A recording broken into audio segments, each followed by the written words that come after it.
Congo et les prophètes d'Afrique, ils demandent la dîme, tu ne donnes pas, il va te maudire. Toi-même, tu ne donnes pas la dîme, mais tu veux forcer les enfants d'autrui de payer.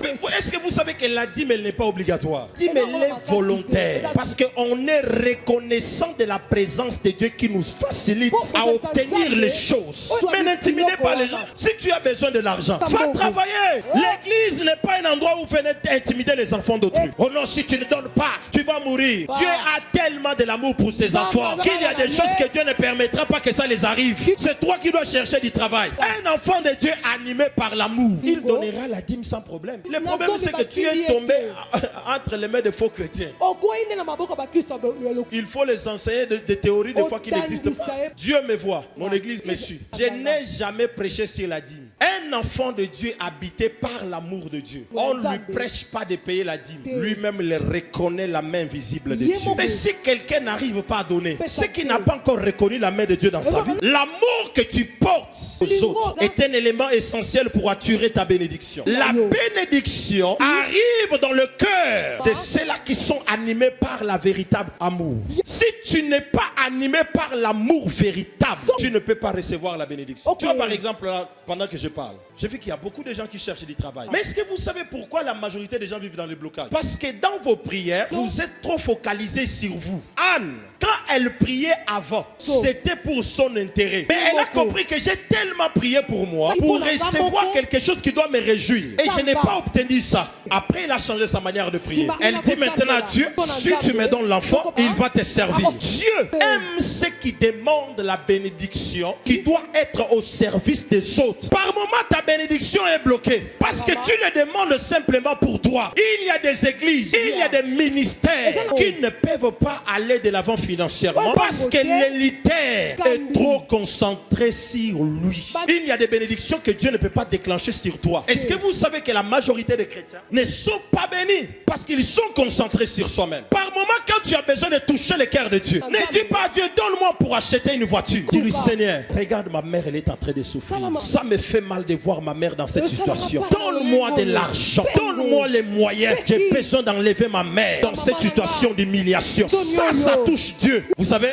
Mardochée dit ceci à Esther. Tu ne sais pas que c'est pour un temps comme celui-ci que Dieu t'a placé là. Dieu, quand il te bénit, il ne te bénit pas d'abord pour toi, pour les autres. Pour cela, un vrai leader qui vient de la part de Dieu ne se concentre pas sur soi-même, mais il se concentre plutôt sur la vie des autres. Il peut dormir même affamé, mais que les autres mangent. Mais le leader d'aujourd'hui, jamais. Il sait que tu n'as rien, mais il veut encore récupérer les riens que tu as. Tu lui dis, papa, je n'ai rien, mais il veut récupérer les riens. Simplement pourquoi? L'amour. Quand l'amour manque dans le cœur des enfants de Dieu, ils vont commencer à travailler pour se détruire. C'est quoi le problème du Congo? Le problème du Congo, ce n'est pas le diable. J'entends souvent les pasteurs. Oh, il y a l'hôtel qu'on a battu quelque part. Il faut renverser tel hôtel. Il n'y a pas d'hôtel à renverser au Congo. Il faut juste fomenter l'homme congolais, qu'il soit habité par l'amour. Le pays va avancer. Pourquoi on a beaucoup des églises? Parce que les gens ont reçu l'inspiration. Non, c'est manque d'amour qui fait tout ça.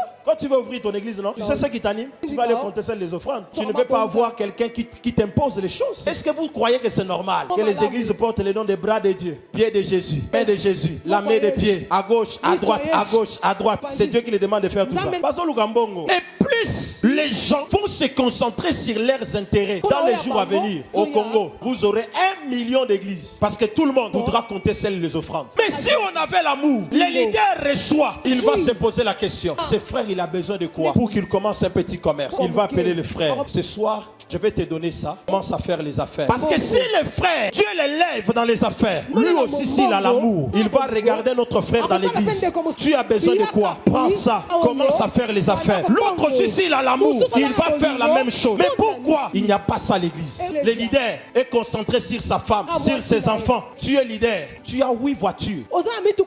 J'ai 8 voitures. Mais les enfants de tes collaborateurs ne vont pas à l'école. Et puis tu les dis, Dieu vous fera du bien. Tu es Satan. Tu es Satan. Jésus finit de prêcher. Il dit après, faites-les asseoir et donnez-leur à manger. Aujourd'hui à l'église, vous partez évangéliser la prostituée. Vous dites à la prostituée, Jésus t'aime. Abandonne ta vie. La prostituée abandonne sa vie. Vous l'amenez à l'église. Elle devient protocole. Mais elle a un loyer à payer. Elle fait comment? Parce que même la sanctification doit être créé dans un environnement. Il y a l'environnement qui peut te faciliter à pécher. Même si tu ne veux pas pécher, l'environnement peut te faciliter à faire certaines choses. Mais quand le leader est animé par l'amour, vous évangélisez la prostituée dans un culte. Notre sœur, elle a abandonné sa mauvaise vie. Est-ce qu'on peut l'aider à trouver un travail? L'église se cotise. On aide la sœur. L'église, ce n'est pas un endroit seulement où on demande l'argent pour soutenir les pasteurs. C'est aussi l'endroit où on demande aussi l'argent pour soutenir les frères qui sont assis là.